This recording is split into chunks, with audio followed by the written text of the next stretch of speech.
વડોદરામાં મહિલા સિક્યુરિટી ગાર્ડને મારનાર 4 શખ્સોની ધરપકડ। સિગરેટ પીવા જેવી નજીબ બાબતે થઈ ગઈ મારામારી। મહિલા સિક્યુરિટી ગાર્ડે સિગરેટ પીવાની ના પાડતા 5 લોકોએ હુમલો કરી દીધો। પ્રતાપનગર ખાતે આવેલી એક બિલ્ડિંગમાં મહિલા સિક્યુરિટી ગાર્ડે શોપિંગ કોમ્પ્લેક્સમાં યુવક યુવતીઓને સિગરેટ પીવાની ના પાડતા તેઓએ મહિલા સાથે મારામારી કરી। યુવક યુવતીઓ અહીંથી જ ન અટક્યા, બાદમાં મહિલા પર સળિયા દ્વારા હુમલો કરવાનો પ્રયાસ પણ કર્યો। જોકે લોકોની ભીડ જોઈને તેઓ ભાગી ગયા હતા।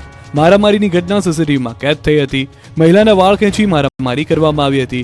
એક યુવકે મહિલાના વાળ ખેંચી દબોચી લીધી તો બીજાએ મુક્કા પણ માર્યા। આટલું ઓછું હોય એમ લુક્કા થતું રિક્ષામાંથી લોખંડના સળિયા લઈ અને દંડાને લઈને આવ્યા હતા। જોકે મહિલાએ બૂમો પાડતા હુમલાખોરો ફરાર થઈ ગયા। આ ઘટના મુદ્દે મહિલાએ યુવકો સામે મકરપુરા પોલીસ મથકમાં ફરિયાદ નોંધાવી। આ શખ્સોને મારામારી કરવી ભારે પડી ગઈ। પોલીસે સગીર સહિત 4 શખ્સોની ધરપકડ કરી છે। વડોદરામાં બકરાની ચોરીની આશંકાએ 2 શખ્સોની ધોલાઈ। વડોદરા શહેરમાં કાયદો વ્યવસ્થાની સ્થિતિના લીરે લીરા ઉડી ગયા છે। ગુંડાઓ બેફામ બની ગયા છે। સામાન્ય બાબતમાં મારામારી થઈ રહી છે। વડોદરાના ગાજરાવાડી વિસ્તારમાં 2 શખ્સોની ધોલાઈ કરી નાખી। એ પણ બકરા ચોરીની આશંકાએ કેટલાક લોકો 2 શખ્સને ઢોર માર માર્યો હતો। ગુંડાઓએ 2 વ્યક્તિને માર મારી લોહી લુહાણ કરી નાખ્યા। મારામારી કરી અધમુઓ કરી નાખ્યો। દ્રશ્યોમાં જોઈ શકાય છે કે 10 થી વધુ લોકો હાથમાં હથિયાર લઈને મારામારી કરી રહ્યા છે। 2 લોકો તો યુવાનના વાળ પકડીને ઢીબી રહ્યા છે। કપડાં ફાડી નાખ્યા। ટોળાએ પટ્ટા અને દંડાથી માર્યો। આમ છતાં અસામાજિક તત્વો ગુંડાગીરી બંધ નથી કરી રહ્યા। ટોળાએ રિક્ષામાં તોડફોડ પણ કરી અને રિક્ષાના કાચ પણ તોડ્યા। વડોદરામાં બકરાની ચોરીની આશંકાએ 2 શખ્સોની ધોલાઈ। આ તરફ અમદાવાદમાં પાર્કિંગ ચાર્જ લેવા જતા કાર ચાલકે કર્મીને અંદર ખેંચી કાર ભગાવી ગાડીમાં ખેંચી અને 300 મીટર સુધી ફેરવ્યો। ફટાકા ઝીકી મોબાઈલ ઝૂંટવી લીધો। અમદાવાદના બાપુનગરમાં કાર ચાલકે પાર્કિંગના નાણાં બચાવવા માટે એક વ્યક્તિનો જીવ જોખમમાં મૂક્યો। કાર ચાલકની કરતૂત કેમેરામાં કેદ થઈ ગઈ છે, જેમાં એક વ્યક્તિ ચાલુ કારમાં લટકી રહ્યો છે। બાપુનગર વિસ્તારમાં શ્યામ શિખર બ્રિજની નીચે બાપુનગરના દિમેશ ચેમ્બર પાસેનો આ વિડીયો હોવાનું જાણવા મળ્યું છે, જેમાં જે વ્યક્તિ કારમાં લટકી રહ્યો છે તે પે એન્ડ પાર્કમાં કામ કરતો કર્મચારી છે। કર્મચારી પાર્કિંગના પૈસા માંગતા કાર ચાલક દ્વારા તેની સાથે બબાલ કરવામાં આવી હતી અને ત્યારબાદ તે વ્યક્તિને કાર ચાલુ કરીને ભગાવી 300 મીટર સુધી ફેરવ્યો હતો। વિડીયો બાપુનગર વિસ્તારમાં શ્યામશિખર બ્રિજ નીચે આવેલા રોડ પરનો છે। બ્રિજની નીચે આવેલા પી એન્ડ પાર્કમાં કાર ચાલક દ્વારા કાર પાર્ક કરવામાં આવી હતી। પી એન્ડ પાર્કમાં કામ કરતા કોન્ટ્રાક્ટરના કર્મચારીએ કાર ચાલક પાસે વાહન પાર્કિંગનો ચાર્જ માંગ્યો હતો, જે મામલે રકઝક થઈ હતી અને ત્યારબાદ પૈસા લેવા જતા કાર ચાલકે તે વ્યક્તિને અંદર ખેંચી અને ત્યારબાદ કાર ભગાવી મૂકી હતી। થોડે આગળ ગયા બાદ કાર ઊભી રાખી કર્મચારીને લાફા માર્યા અને પૈસા અને મોબાઈલ પણ લૂંટી લીધા। પોલીસે કાર ચાલક વિરુદ્ધ ફરિયાદ નોંધી છે। આ તરફ અમદાવાદમાં લૂંટારુઓ બેફામ બન્યા। મહિલાના પર્સ અને મોબાઈલની ધોળા દિવસે લૂંટ। અમદાવાદમાં કાયદો વ્યવસ્થાના લીરે લીરા ઉડ્યા છે અને પોલીસ માત્ર મુખ પ્રેક્ષક બેઠી રહી છે, જેનો આ બોલતો પુરાવો છે। અમદાવાદના નરોડા વિસ્તારમાં લૂંટારુઓએ આતંક મચાવ્યો છે। આઈટીઆઈ રોડ પર મહિલાનું પર્સ અને મોબાઈલની લૂંટ થઈ હતી। સમગ્ર લૂંટની ઘટના કેમેરામાં કેદ થઈ છે। દ્રશ્યોમાં જોઈ શકાય છે કે નરોડાના આઈટીઆઈ રોડ પર એક મહિલા ચાલીને જઈ રહી હતી, ત્યારે કૈલજરાજ સોસાયટી નજીક એક્ટિવા પર 2 શખ્સો આવે છે। મહિલા કંઈ સમજી તે પહેલા જ મહિલાના હાથમાંથી પર્સ અને મોબાઈલની ચોરી કરી ભાગી જાય છે। મહિલાઓએ પહેરેલી બંગડી લૂંટવાનો પ્રયાસ કરે છે। હાથમાં બંગડી ન આપવા એક્ટિવા પર આવેલા 2 લોકો મોબાઈલ અને પર્સ ચોરી કરી ફરાર થઈ જાય છે। મહિલા બૂમાબૂમ કરી મૂકે છે, પરંતુ એટલી જ વારમાં સમડી બનીને આવેલા લૂંટારૂ ભાગી જાય છે। સરદારનગર પોલીસે સીસીટીવીના આધારે શરૂ કરી છે તપાસ। ગુજરાતમાં તસ્કરો બેફામ બન્યા છે। બંધ મકાનમાં 25 લાખની ચોરી। બનાસકાંઠામાં તસ્કરો દિવસે ને દિવસે બેફામ બની રહ્યા છે। એમાં પણ થરાદમાં તો ચોરોએ તરખાટ મચાવ્યો છે। તસ્કરો બંધ મકાનને નિશાન બનાવી પોલીસની ઊંઘ ઉડાડી રહ્યા છે।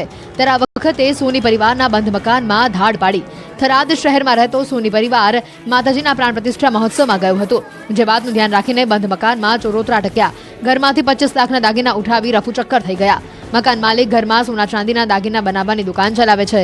દાગીના બનાવવા આપેલા ગ્રાહકોના પણ સોના ચાંદીના દાગીનાની ચોરી કરી ગયા। એટલું જ નહીં, ઘર આખું વેરવિખેર કરી નાખ્યું। બીજી તરફ ભરૂચમાં પણ લગ્ન પ્રસંગમાં ચોરી થઈ। અતિથિ રિસોર્ટમાં લગ્ન ચાલી રહ્યા હતા, જેમાં હાજરી આપવા માટે અમદાવાદની સોની પરિવાર આવ્યો હતો, જેમની કારમાં દાગીના હતા। આ અંગેની તસ્કરોને જાણ થતાં તસ્કરોએ કારના કાચ તોડી સોનાના દાગીનાની ચોરી કરી ફરાર થયા। 15 તોલા દાગીનાની ચોરી કરી। બીજી તરફ રિસોર્ટની પણ બેદરકારી સામે આવી। રિસોર્ટમાં સીસીટીવી પણ બંધ હોવાનો ખુલાસો થયો। વલસાડ જિલ્લામાં તસ્કરો બેફામ બન્યા। એક ગામના સરપંચના ઘરેથી મૂર્તિઓ ચોરી ગયા। પોલીસને જાણે કે ખુલ્લો પડકાર ફેંકતા હોય એમ વલસાડ જિલ્લામાં તસ્કરો તરખાટ મચાવી રહ્યા છે। આ વખતે કરવડ ગામમાં સરપંચના ઘરને તસ્કરોએ નિશાન બનાવ્યું। સરપંચના ઘરમાંથી પૂજા ઘરમાં રાખેલી ચાંદીની દેવી દેવતાની મૂર્તિઓ સહિત અન્ય ચીજવસ્તુઓ ઉઠાવી ચોર ફરાર થઈ ગયા। ચોરીની આ સમગ્ર ઘટના સીસીટીવીમાં કેદ થઈ ગઈ। કરવડ ગામના સરપંચ દેવેન્દ્ર પટેલના ઘરમાં તસ્કર ટોળકી ત્રાટકી. સરપંચ અને તેમના પરિવાર ઘરના ઉપરના માળે સૂઈ રહ્યા હતા ત્યારે વહેલી સવારે બુકાનીધારી 3 તસ્કરો પ્રવેશ્યા. ચોંકાવનારી વાત તો એ હતી કે તસ્કરો હાથમાં હથિયારો લઈને આવ્યા હતા.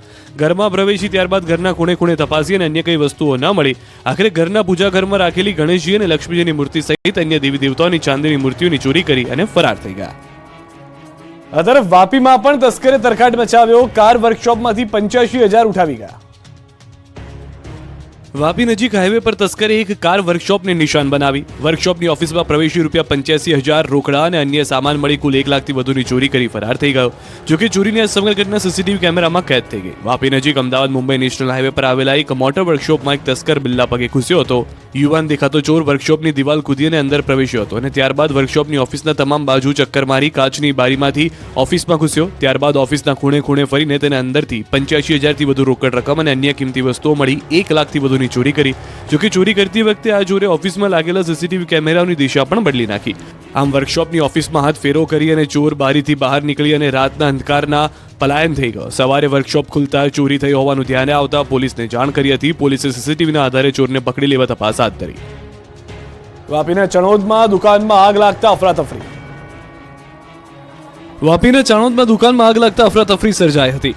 મુખ્ય માર્ગ પર આવેલી દુકાનમાં આગ લાગતા આસપાસના લોકો ટોળા ભેગા થઈ ગયા હતા અને બનાવ અંગે ફાયર વિભાગને જાણ કરવામાં આવી હતી. આગ પર કાબુ મેળવવાના પ્રયાસ કર્યા. જોકે આગનું સ્વરૂપ વિકરાળ હતું જેથી દુકાનમાં રાખેલો સામાન બળીને ખાક થઈ ગયો. આખી દુકાન આગની જ્વાળાઓમાં લપેટાઈ ગઈ. બાજુની દુકાનો પણ આગની ચપેટમાં આવી ગઈ તેવી સ્થિતિ સર્જાઈ. ભારે જહેમત બાદ આગ પર કાબુ મેળવાયો. આ ઘટનામાં કોઈ જાનહાની ન થઈ પરંતુ આગ લાગવાનું કારણ હજુ અકબંધ છે.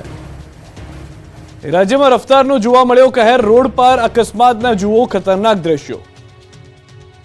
ગોંડલ તાલુકાના મેતા ખંભાળિયા ખાતે ગંભીર અકસ્માત સર્જાયો. મેતા ખંભાળિયા પાસે આવેલા પુલ પરથી બાઇક સવાર 2 વ્યક્તિ નીચે પટકાયા. 40 ફૂટ નીચે પટકાતા બંને બાઇક સવારના મોત થયા. બંને કૌટુંબિક ભાઈઓ પ્રસંગમાં ગયા હતા. રાત્રિના ઘરે પરત ફરતા સમયે અકસ્માત સર્જાયો. બીજી તરફ પાટણના હારીજ ગામે ગમખ્વાર અકસ્માત થયો. અકસ્માતમાં 3 લોકોના મોત થયા જ્યારે 5 લોકો ઘાયલ થયા. ટ્રક ચાલકે પદયાત્રિકોને ટક્કર મારી હતી. તો આ બાજુ નાસકાંઠામાં ટ્રિપલ અકસ્માતમાં એકનું મોત થયું. જીવાણા ગામ પાસે અકસ્માતમાં 2 લોકો ઘાયલ થયા. જામનગરમાં ધારીગઢ પાટિયા પાસે જાનૈયા ભરેલી ટ્રકનો અકસ્માત થયો. લાલપુરના પોરબંદર રોડ પર જાનૈયા ભરેલી ટ્રક પલટી જતા ગમખ્વાર અકસ્માત સર્જાયો. અકસ્માતમાં ટ્રકમાં સવાર 18 વ્યક્તિ ઇજાગ્રસ્ત થયા.